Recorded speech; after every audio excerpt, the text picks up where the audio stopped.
यीशु नाम भजने से हर समस्या का समाधान है, क्योंकि वो नाम सब नामों से ऊंचा है, सब नामों से प्यारा है।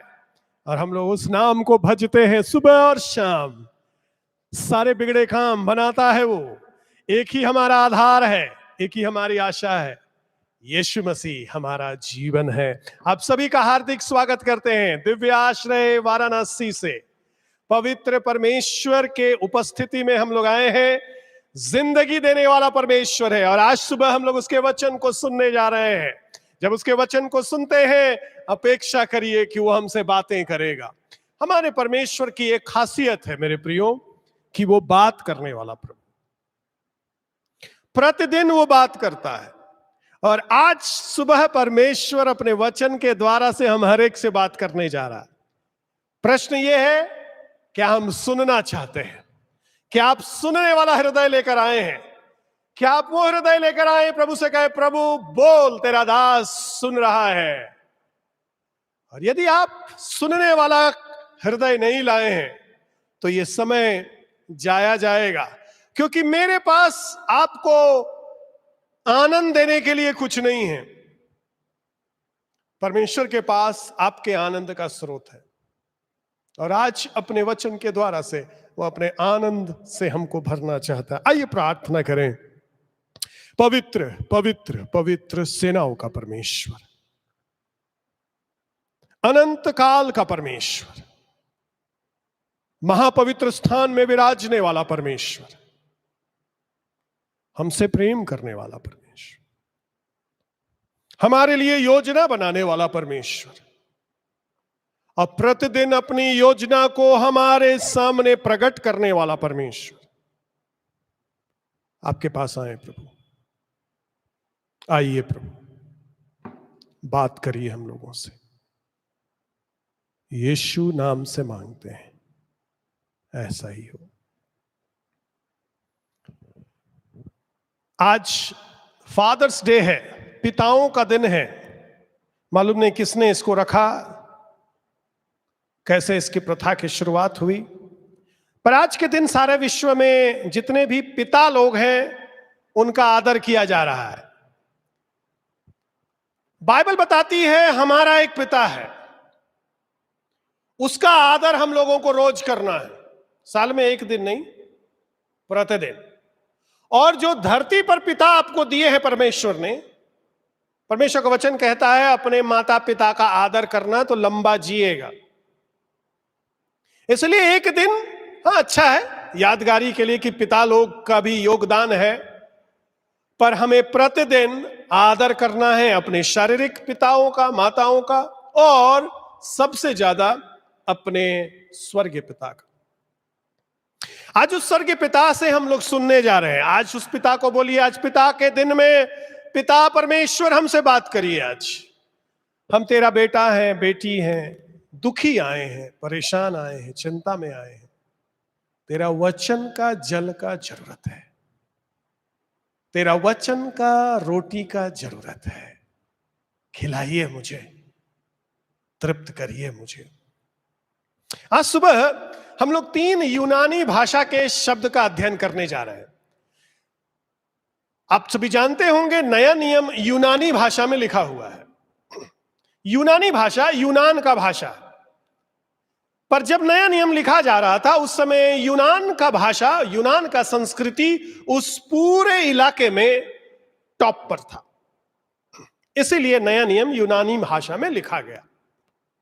पुराना नियम इब्रानी भाषा में लिखा हुआ है।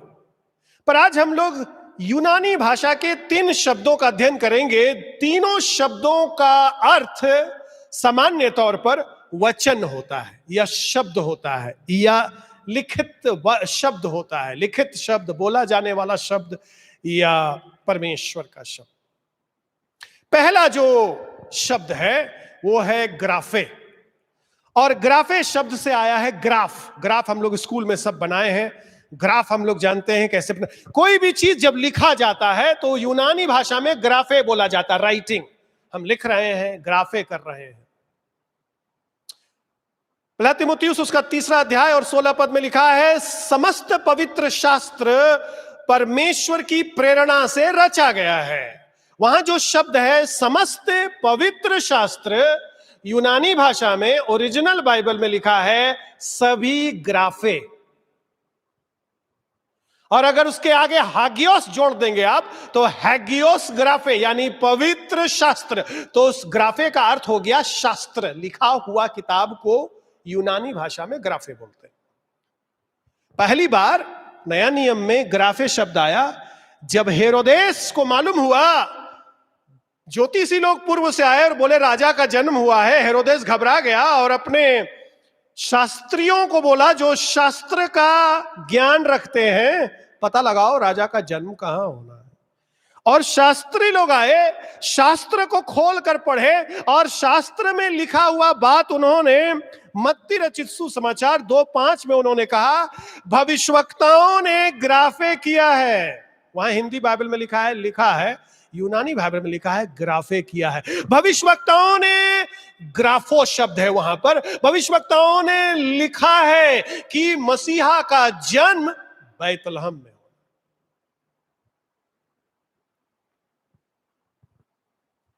और पहले बार जो ग्राफे शब्द है वो 4 अध्याय 4 पद में इस्तेमाल हुआ है, जब शैतान यीशु मसीह के पास आया और बोलता है अरे भूखा क्यों है, पत्थर को बोलो रोटी बन जाए, तो रोटी बन जाए। तो यीशु मसीह बोलता है लिखा है, वहां यह बाइबल में लिखा हुआ है ग्राफे है, लिखा हुआ है। तो पहली शब्द हम लोग सीख गए, पहला शब्द है ग्राफे। ग्राफे का मतलब हुआ लिखा हुआ कोई भी चीज, कोई किताब जो लिखित है ग्राफे कहा जाता है। कंफ्यूजन होता है ग्राफे में, लोगोस में और रेमा में, जो 2 शब्द का अध्ययन हम लोग करने जा रहे हैं, क्योंकि तीनों शब्द को लगभग लोग एक ही समझते हैं। लोगोस भी इसी को समझते हैं, रेमा भी इसी को समझते हैं और ग्राफे भी इसी को समझते हैं, पर तीनों का अर्थ अलग अलग है। ग्राफे का अर्थ समझ गए हम लोग, जो लिखा हुआ हमारे पास पवित्र शास्त्र है, 66 पुस्तक है जो परमेश्वर की प्रेरणा से रचा गया है, यह परमेश्वर का ग्राफे है जो हमारे पास है, लिखित, अलग अलग भाषा में है, अनुवाद वाले। दूसरा जो शब्द है लोगोस, और लोगोस शब्द का अर्थ होता है परमेश्वर का पूर्ण प्रगटीकरण, जिसमें यह बाइबल शामिल है और यीशु मसीह का व्यक्तित्व, द लिविंग लोगोस, उसको जीवित वचन बोला जाता है। यीशु मसीह को परमेश्वर ने अपने भविष्यवक्ताओं को, अपने दासों को 1500 3,500 साल पहले से इस पुस्तक को लिखवाना शुरू किया। और इब्रानियों उसका पहला अध्याय और पहला पद में लिखा हुआ है पूर्व काल में परमेश्वर ने हमारे बाप दादों से थोड़ा थोड़ा करके बात किया, जो बोला परमेश्वर उसको उन्होंने लिखा, और भविष्यवक्ताओं से बहुत समय काल तक बात किया, 1600 साल तक बात किया, और उन लोगों ने लिखा। लोगोस जो परमेश्वर बोल रहा है,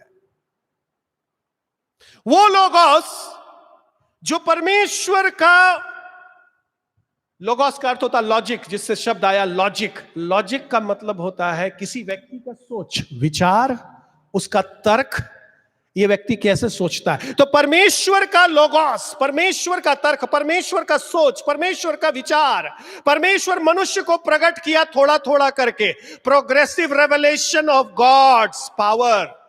पर ये चरम सीमा पर पहुंच गया, the climax of the revelation of the logos of God. परमेश्वर का जो लोगोस है, परमेश्वर का जो वचन है, परमेश्वर का जो विचार है, परमेश्वर का जो योजना है, परमेश्वर मानव जाति को कहां ले जाना चाहता है, परमेश्वर इस दुनिया को क्यों बनाया है, हम इस दुनिया में क्यों रह रहे हैं, इस दुनिया का अंत कैसे होगा, इन सारी चीजों को परमेश्वर ने थोड़ा थोड़ा थोड़ा करके खोलता गया।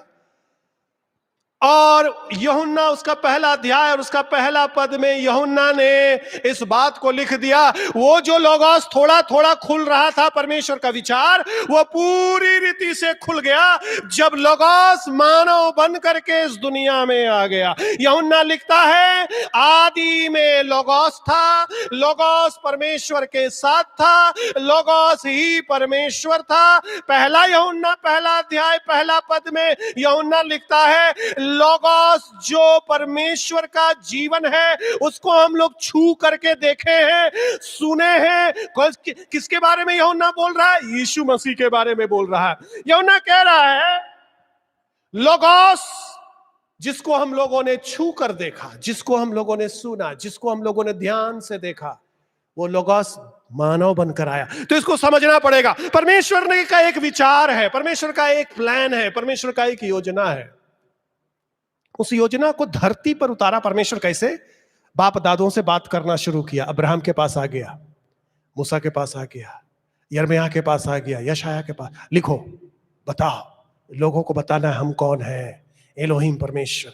और अंत में जब लोग समझ नहीं पा रहा परमेश्वर क्या चाहता है, परमेश्वर स्वयं देह धारण करके लोगोस मानव बनकर इस दुनिया में आ गया। 316 बार लोगोस शब्द का उपयोग किया गया है नया नियम में, और ग्राफे शब्द 51 बार आया है नए नियम में। परमेश्वर का उद्धार का योजना आपके जीवन के लिए क्या योजना है? कभी आप सोचते हैं बैठ करके परमेश्वर हमको क्यों बनाया है, क्या करने के लिए परमेश्वर बनाया है, हम आए क्यों हैं?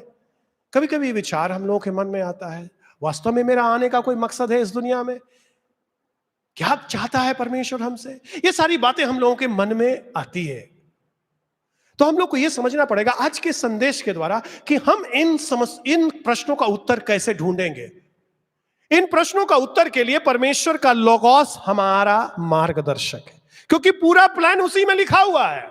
परमेश्वर का पूरा प्लान सारे मानव जाति के लिए, व्यक्तिगत तौर पर आपके लिए, मेरे लिए, सारे दुनिया के लोगों के लिए, 7 अरब से ज्यादा लोग जो अभी धरती पर श्वास ले रहे हैं, एक एक लोगों के लिए परमेश्वर का क्या योजना है। जब तक लोगोस जो हमारा छाता है, जब तक उसके नीचे हम नहीं आएंगे, तब तक हम समझ नहीं पाएंगे वास्तव में हम क्या कर रहे हैं। आप इस दुनिया में अपनी इच्छा से नहीं आए हैं, आप इस दुनिया में अपनी इच्छा से नहीं आए हैं। बाइबल बताती है आपको इस दुनिया में परमेश्वर ने भेजा है, और बाइबल बताती है आपके लिए परमेश्वर ने एक योजना बनाया है। बाइबल बताती है परमेश्वर ने आपके आशीष के लिए योजना बनाया। कैसे जानेंगे वो योजना क्या है? लोग आत्महत्या कर लेते हैं, मालूम क्यों? क्योंकि उनको मालूम नहीं जीने का मकसद क्या है। बिजनेस में फेल हो गए, पत्नी छोड़कर भाग गई, बच्चे लोग छोड़ दिए। निराशा में जब मनुष्य चला जाता है तो जीवन जीने का उसका कोई मकसद नहीं रह जाता है। अगर अपना मकसद हम लोग जीवन की वस्तु और व्यक्तियों के संग लगा करके रखेंगे तो इस जिंदगी को जी नहीं पाएंगे। परमेश्वर का लोगोस जो परमेश्वर का प्लान है, जब उसके अंदर हम लोग आते हैं, जब उसको हम लोग पढ़ते हैं, जब उसको हम लोग समझते हैं, तो हम लोग को मकसद मालूम होता है। हम बहुत बहुमूल्य हैं। कोई व्यक्ति हमको छोड़ भी देगा ना तो मेरा कुछ नुकसान नहीं होगा।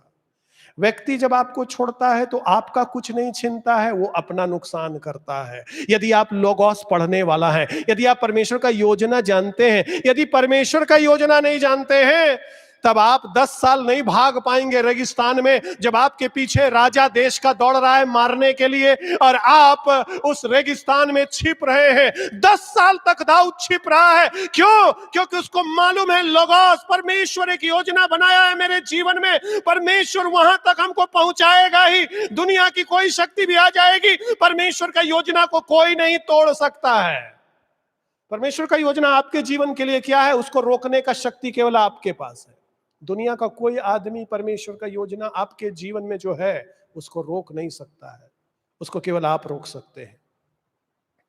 यदि आप परमेश्वर की योजना में शामिल नहीं होंगे तो परमेश्वर अपनी योजना आपके जीवन में पूरी नहीं कर पाएगा। कैसे शामिल हो? परमेश्वर का वचन हम लोगों को पढ़ना है। दूसरा, लूका रचित सुसमाचार उसका 8 अध्याय 11 पद में यीशु मसीह एक दृष्टांत कहते हैं और कहते हैं बीज बोने वाला बीज बोने निकला, और उस दृष्टांत का अर्थ बताते हैं। जो बीज है ना वो लोगोस है, जो वहां शब्द है हिंदी बाइबल में लिखा है वचन है। बीज लोगोस है। क्या है लोगोस? लोगोस यीशु मसीह है, जो परमेश्वर का पूरा इच्छा को लेकर के आ गया और गरीब लोगों के संग, दुखी लोगों के संग बैठने लगा और बीमार लोगों को चंगा। यही है परमेश्वर का पूरा इच्छा। पूरा इच्छा नहीं है महलों में जाना, पूरा इच्छा नहीं है जो अमीर लोग हैं उनकी चापलूसी करना, पूरी इच्छा यह है कि ये दुखी लोगों का परमेश्वर है, ये दुखी लोगों के संग बैठता है, ये रोते हुए लोगों के आंसू पोंछता है, बंदीगिरी में पड़े लोगों को छुड़ाता है, क्योंकि लोगोस आया है। क्या बताने आया है? धर्म स्थापित करने नहीं आया है। परमेश्वर का योजना, थॉट प्रोसेस ऑफ गॉड, परमेश्वर क्या सोचता है उसको दिखलाने आया है। और यूहन्ना बोल रहा है छू करके देखें उसको, लोगोस को। जब प्रकाशित वाक्य में जाएंगे आप 19 अध्याय उसका 13 पद में, वहां पर लिखा हुआ है उसका एक नाम है। जो कपड़ा पहना है, यूनानी भाषा में आप पढ़ेंगे तो वहां लिखा है द रोब that is dipped in the blood. ऐसा कपड़ा वो पहना है जो लहू में डुबाया गया है। वो जो कपड़ा पहना हुआ आदमी है उसका एक नाम है, उसका नाम है लोगोस ऑफ गॉड, वो परमेश्वर का वचन। हम लोग को मालूम है किसके बारे में बात कर रहा है यूहन्ना, जिसको वो देख रहा है लहू लुहान कपड़ा पहना है, जिसको लोगों ने क्रूस पर चढ़ा दिया, जिसके शरीर को छलनी कर दिया। वो किसको मारा? उन्होंने उस लॉजिक को मारा, उस लोगोस को मारा जो परमेश्वर का योजना को प्रकट करने आया था, यहूदियों के लिए, अन्य जातियों के लिए, समस्त दुनिया के लोगों के लिए, आपके लिए और मेरे लिए। और जब 19 अध्याय का 16 पद में पढ़ेंगे प्रकाशित वाक्य तो लिखा है वो जो परमेश्वर का वचन है उसका दो और नाम है, राजाओं का राजा है और प्रभुओं का प्रभु है। तो जब वचन देह धारण करके आ गया, लोगोस देह धारण करके आ गया, तो राजाओं का राजा आया, प्रभुओं का प्रभु आया। क्या बताने आया? जब वो बोलेगा तो परमेश्वर का विचार मालूम चलेगा। तो जब घमंडी लोग यीशु मसीह को सुनता था तो आग बबूला हो जाता था। मालूम क्यों? क्योंकि परमेश्वर का जो प्लान है वो हमारे प्लान से बहुत बेहतर प्लान है। जो धर्मी लोग था, फरीसी लोग था, शास्त्री लोग था, धार्मिक लोग था, वो लोग जल उठता था जब यीशु मसीह बोलता था। कारण यह है दो अलग अलग प्लान में काम हो रहा है। एक लोग लोगों को लूटने का काम कर रहे हैं धर्म के नाम पर, और एक व्यक्ति आया है जिस परमेश्वर की आराधना के द्वारा से लोगों को लूटा जा रहा है, उसी परमेश्वर का बात साफ साफ बता रहा है। भैया, चढ़ावा से नहीं कुछ होता है, आज्ञा पालन से होता है। तो शास्त्री लोग भाई दुखी, चढ़ावा नहीं आएगा तो हम लोग का परिवार कैसे चलेगा? यीशु मसीह बोल रहा है भैया चढ़ावा चढ़ाकर पाप क्षमा नहीं होता है। सोना चढ़ा करके काला कार्य मिटेगा नहीं, मेरा लहू से मिटेगा। अपना जीवन हमारे चरणों पर लाना। इसीलिए लोग उसके विरुद्ध हो गए। लोगोस, परमेश्वर का वचन। पर मेरा संदेश आज लोगोस के ऊपर नहीं है। आज मैं तीसरा शब्द के ऊपर आपका ध्यान आकर्षित करना चाहता हूं, और वो यूनानी शब्द है रेमा, RHEMA, रेमा। रेमा का अर्थ होता है शब्द, लोगोस का भी अर्थ होता है शब्द, ग्राफे का भी अर्थ होता है लिखा हुआ शब्द। लोगोस का अर्थ होता है वो शब्द जो पूरा शब्द है परमेश्वर का। पर रेमा एक पर्टिकुलर चीज के लिए इस्तेमाल होता है, और वो है बोला जाने वाला शब्द। जब अभी हम बोल रहे हैं, परमेश्वर का जब वचन बोल रहे हैं, तो रेमा है ये। जब यीशु मसीह भीड़ के सामने खड़ा होकर के बोल रहा है, जो प्यासा हो मेरे पास आए, तो वो रेमा है, परमेश्वर का लोगोस जो छिपा हुआ था सदियों से। किसको बुलाता है परमेश्वर? वो रेमा बन गया, लोग का कान में पड़ रहा है, यीशु मसीह बुला रहा है। आप कैसे आ गए यीशु मसीह के पास? किसी ने आपको रेमा शब्द बताया, कोई व्यक्ति को प्रभु इस्तेमाल किया जिसने परमेश्वर के वचन से आपको रेमा शब्द बोला, और वो रेमा शब्द पावरफुल होता है। अरिस्टोटल जो एक बहुत बड़े दार्शनिक थे, विश्वासी नहीं थे, पर उसने लिखा रेमा शब्द के बारे में, क्योंकि ये भाषा का एक शब्द है। उसने लिखा रेमा का अर्थ होता है ताकतवर शब्द जो मुंह से निकला है, उसके अंदर क्रिया, सृजनात्मक शक्ति होती है, वो क्रिएट करता है रेमा शब्द। तो जब आप उत्पत्ति में जाएंगे, पहला अध्याय पहला पद में, तो लिखा है आदि में परमेश्वर ने आकाश और पृथ्वी की सृष्टि की। कैसे सृष्टि की? पूरा अध्याय पढ़ेंगे तो आपको पता चलेगा एक ही तरीका है सृष्टि करने का। बोला हो गया, बोला हो गया, बोला हो गया। दूसरे शब्दों में रेमा हो गया, रेमा हो गया, रेमा हो गया। रेमा को इस्तेमाल कर करके परमेश्वर ने पूरा दुनिया को बनाया है।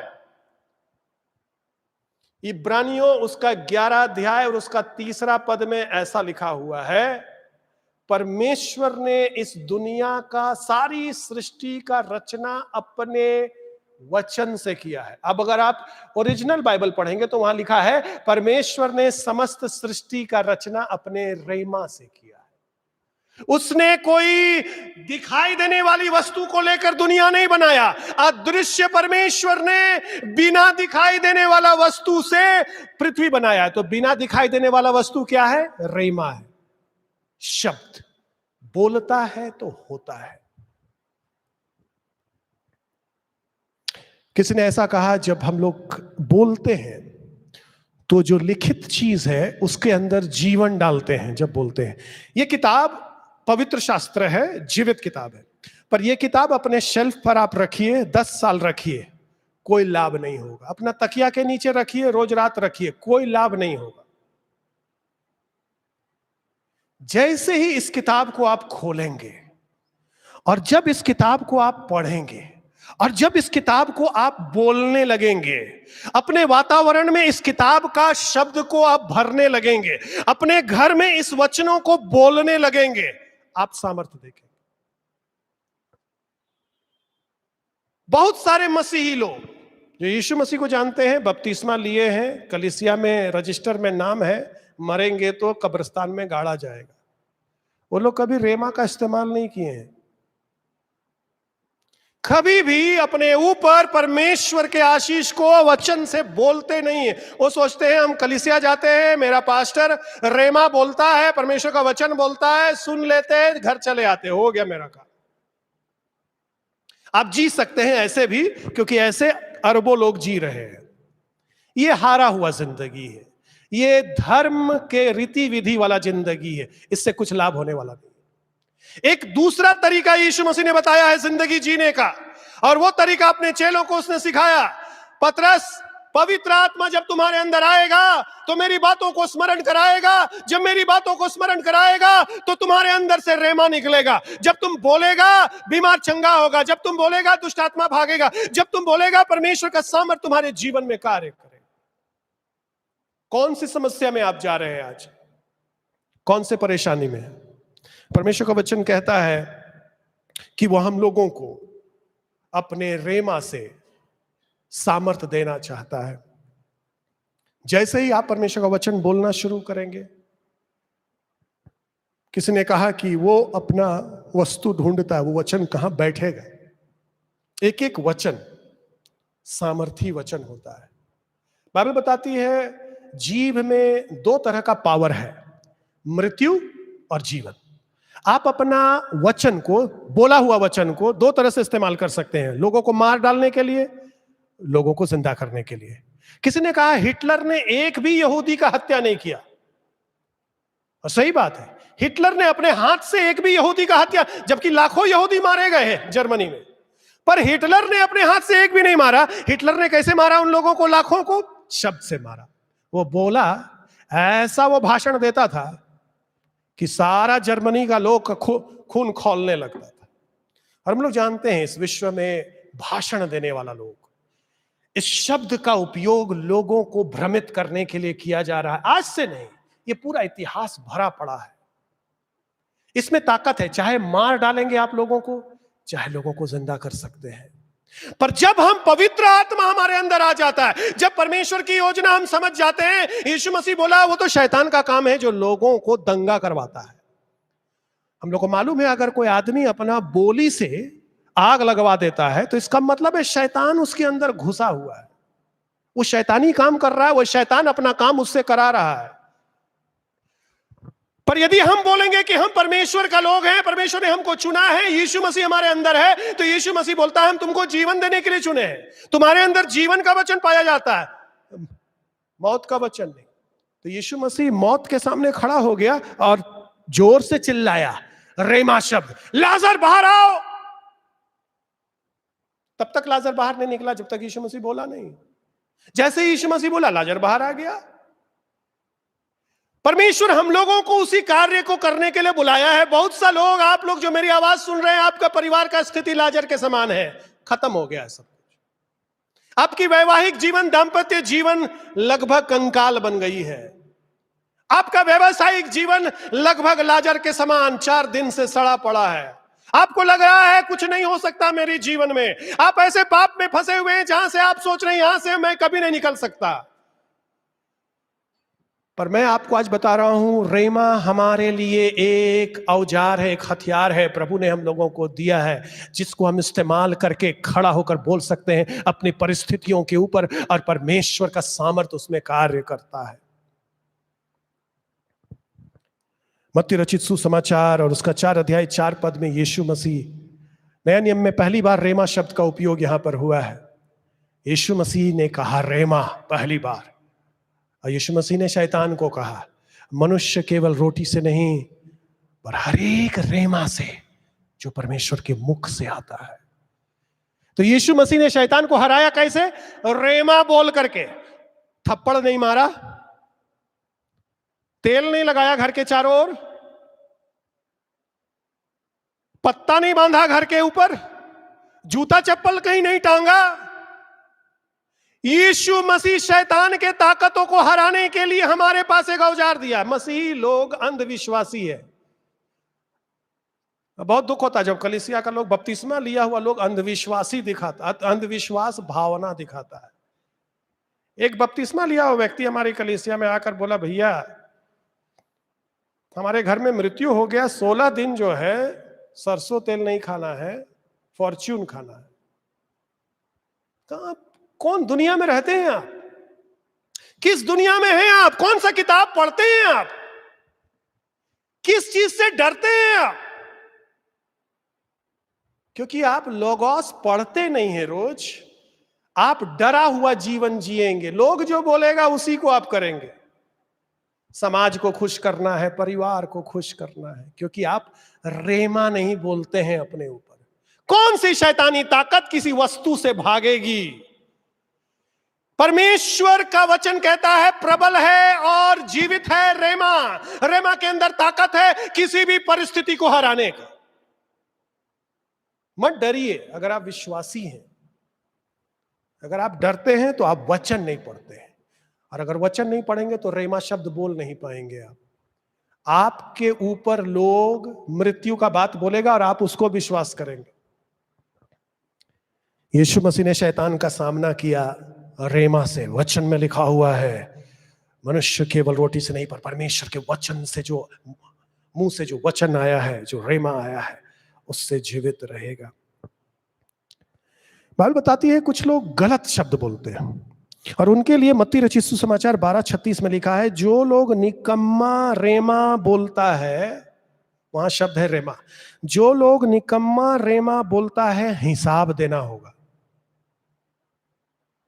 यानी ये विश्वासी लोगों के लिए है, यीशु मसीह की ओर, और भाषा बोलते शैतान का।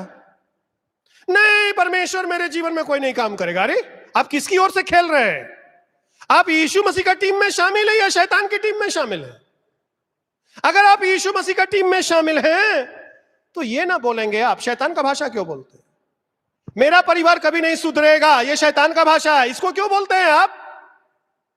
आपको जिंदगी वाला भाषा देने के लिए बुलाया गया, क्योंकि जो जो निकम्मा बात आप बोल रहे हैं उसका हिसाब देना होगा।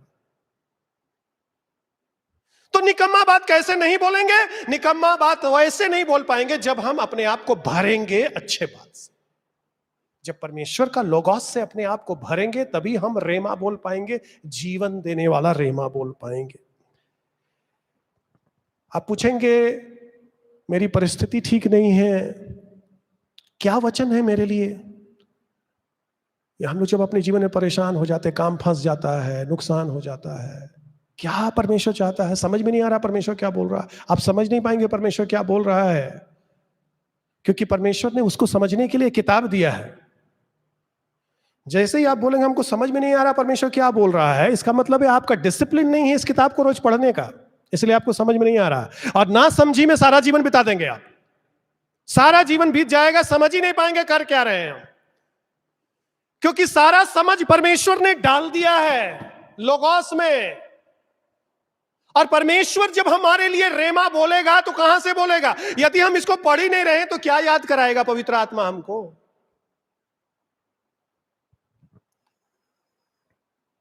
यूहन्ना 6 उसका 63 में यीशु मसीह कहता है, जो रेमा में बोल रहा हूं, the words that I speak unto you, जो रेमा में बोल रहा हूं वो आत्मा है और जीवन है।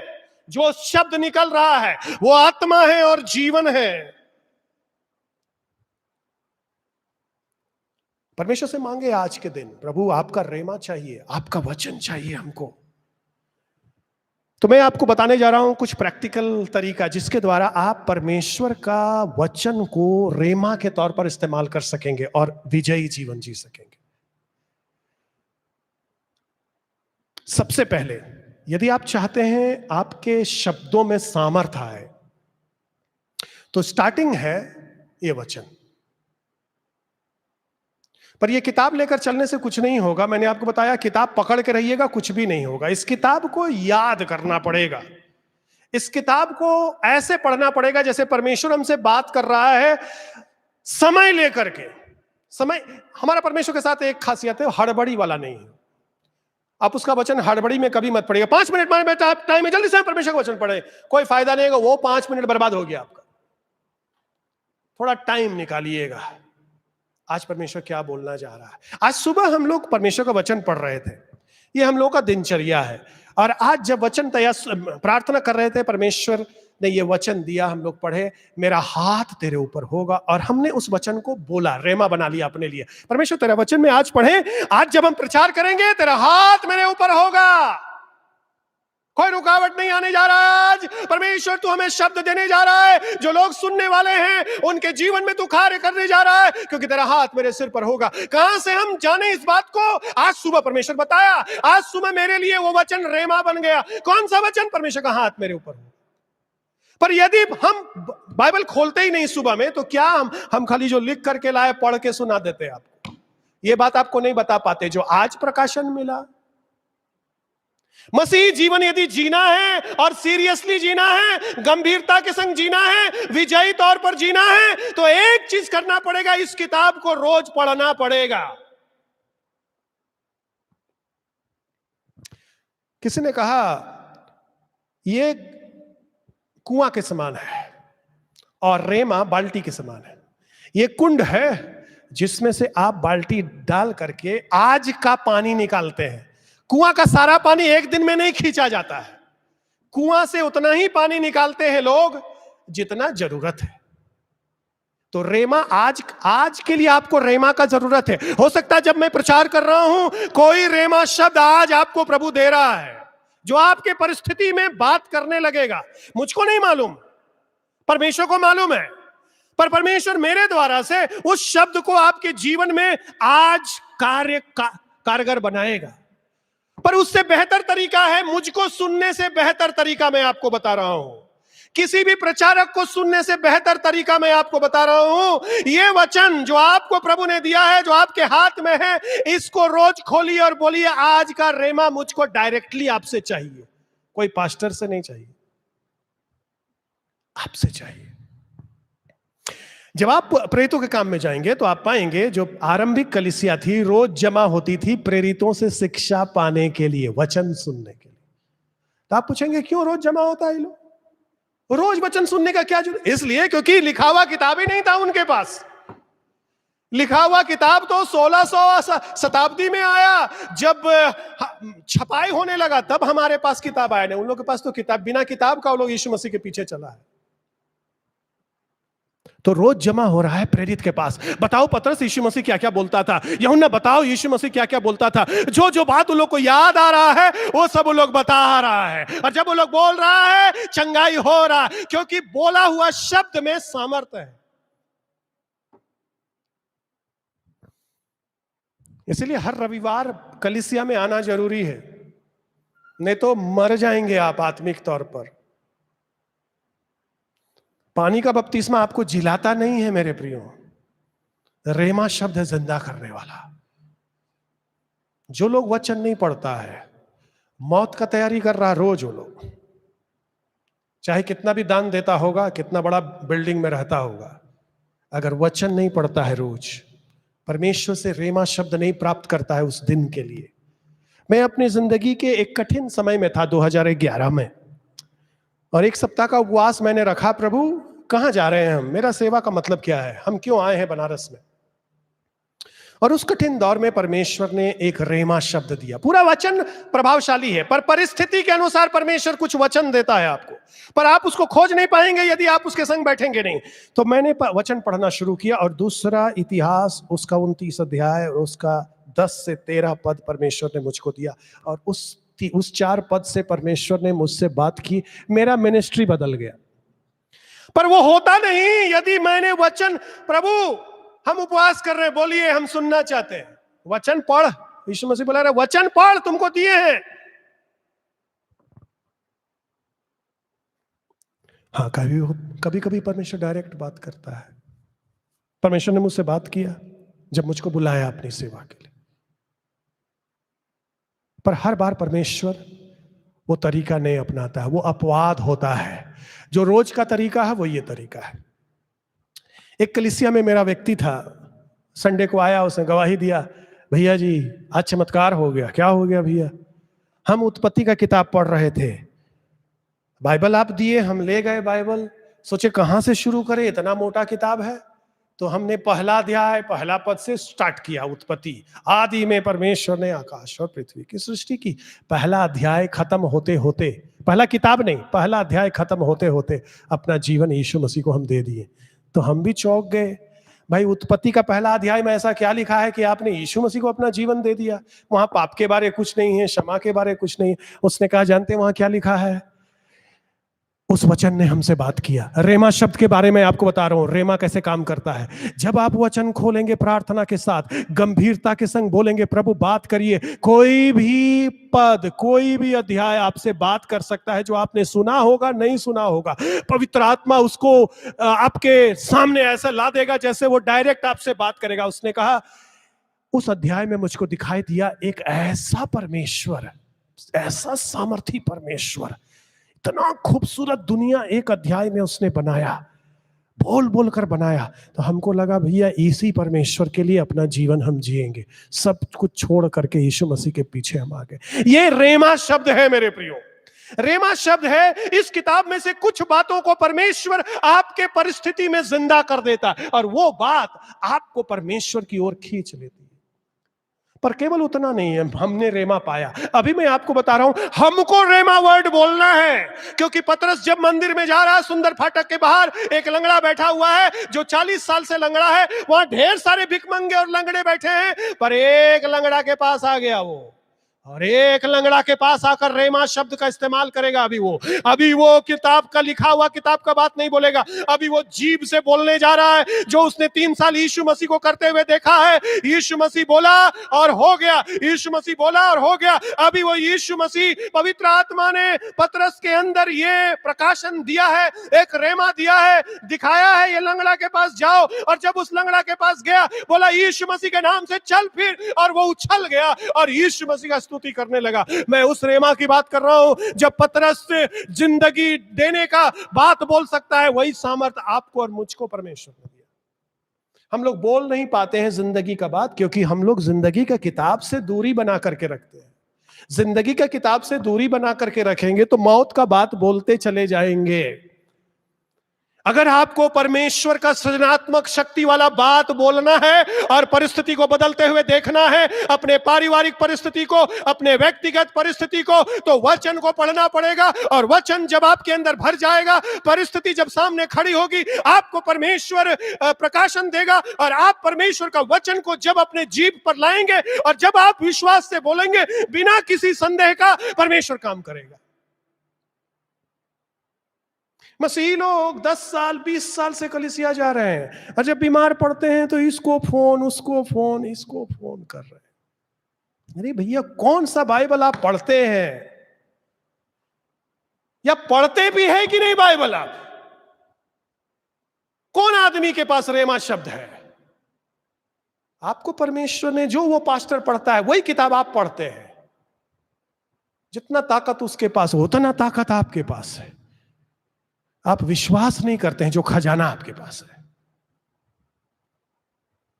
परमेश्वर चाहता है हम लोग प्रतिदिन के जीवन के लिए रेमा शब्द बोलने वाला बने। आप बोलेंगे कुछ नहीं हो रहा है, मत घबराइएगा, होगा।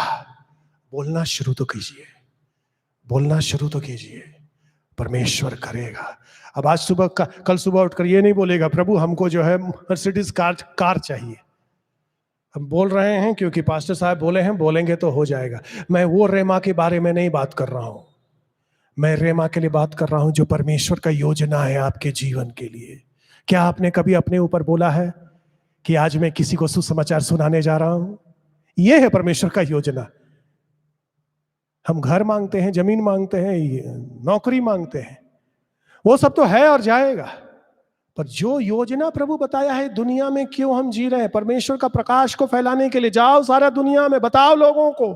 उसके लिए कभी बोले हैं अपने ऊपर आशीष कि प्रभु हमको दान देने का, अपने ऊपर हम रेमा बोल रहे हैं मैं उदारता से देने वाला बनने जा रहा हूं, कभी बोले?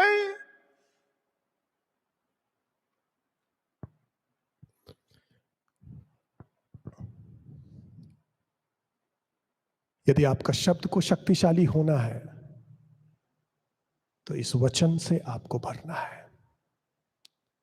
जितना ये वचन आपके अंदर आएगा उतना परमेश्वर का सामर्थ आपके जीवन में कार्य करेगा।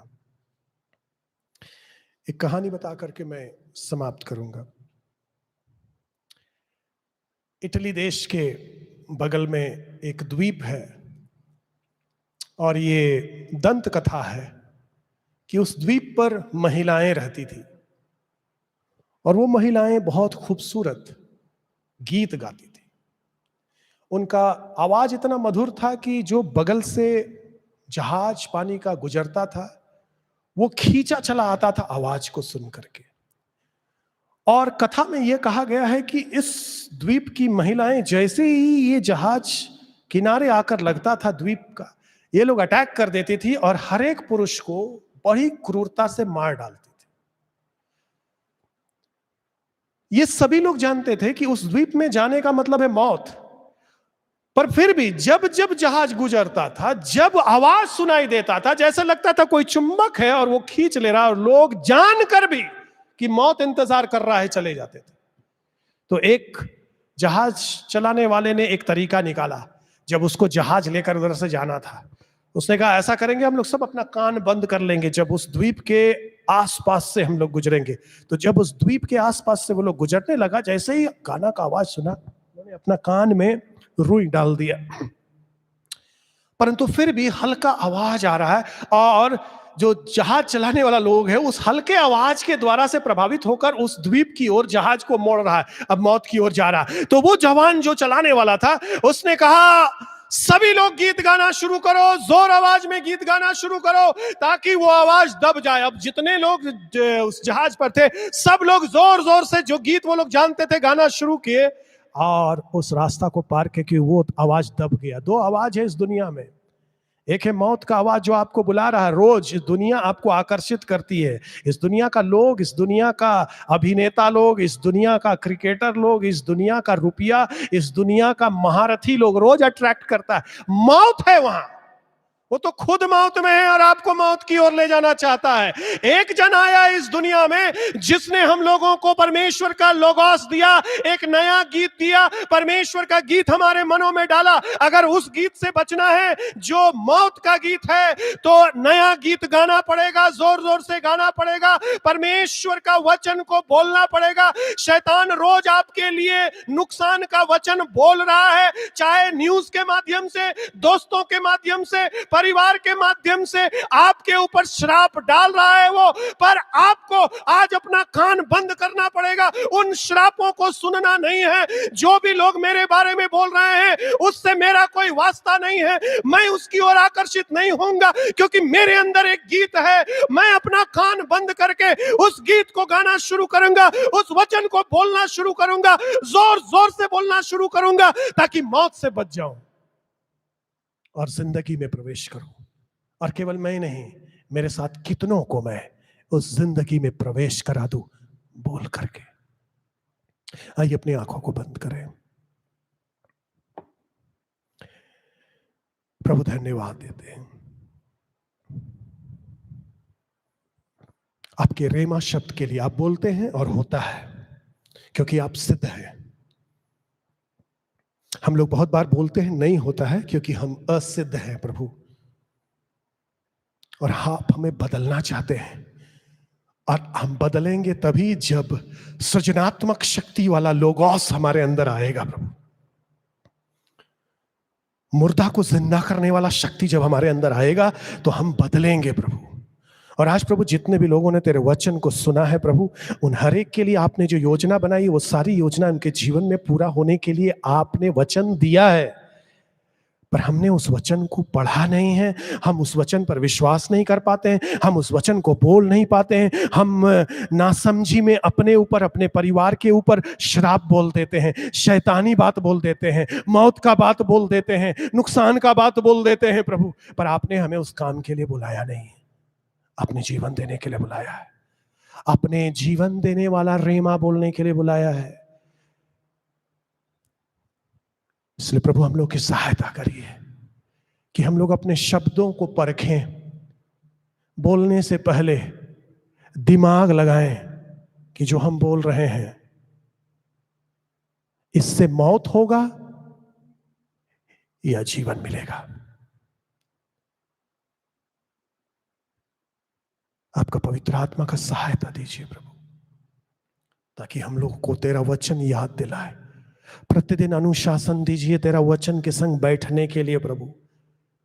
प्रतिदिन ये अनुशासन दीजिए कि हम लोग रेमा शब्द सुने आपसे जब तेरे वचन को खोले, और प्रतिदिन अनुशासन दीजिए जो रेमा शब्द आप हमको देंगे उस दिन के लिए, उसको विश्वास से अपने ऊपर बोले प्रभु, और लोगों पर बोले प्रभु। धन्यवाद देते हैं इस समय प्रभु, मैं तेरे रेमा शब्द को इस्तेमाल करता हूं, जिंदा करने वाले ताकत को, सृजन करने वाली शक्ति को, जीवन देने वाली शक्ति को। और जितने भी लोग मेरी आवाज सुन रहे हैं, इन शब्दों के द्वारा से परमेश्वर जीवित ईश्वर का सामर्थ यीशु मसीह के नाम में उनके जीवन में प्रवेश करे। हालेलुया। हर एक प्रकार की निराशा, अंधकार, श्राप, बीमारी यीशु के नाम से निकल जाने के लिए बोलते हैं, क्योंकि तूने कहा है पहाड़ से बोलेगा, पहाड़ को तू रेमा बोलेगा, पहाड़ उखड़ जाएगा। धन्यवाद देते हैं प्रभु, आपने शक्ति दिया है हम लोगों को, अपना शक्ति दिया है। धन्यवाद देते हैं, यीशु मसीह के नाम से मांगते हैं, ऐसा ही हो। आप सभी का बहुत धन्यवाद करते हैं। आज हम लोग के साथ इस आराधना में आप जुड़े। प्रति रविवार 9:30 बजे हिंदी आराधना दिव्य आश्रय वाराणसी से, और भोजपुरी आराधना हम लोग 11 बजे। अगर आप भोजपुरी में आराधना कर सकते हैं तो हमारे साथ 11 बजे जुड़े, और तमिल भाषा में 11:30 बजे। और यदि आप अंग्रेजी भाषा में आराधना करना चाहते हैं तो सुबह में 8:30 बजे। प्रभु आपको आशीष दे, प्रभु का अनुग्रह आपके साथ हो, परमेश्वर पिता का प्रेम आपको ढक ले।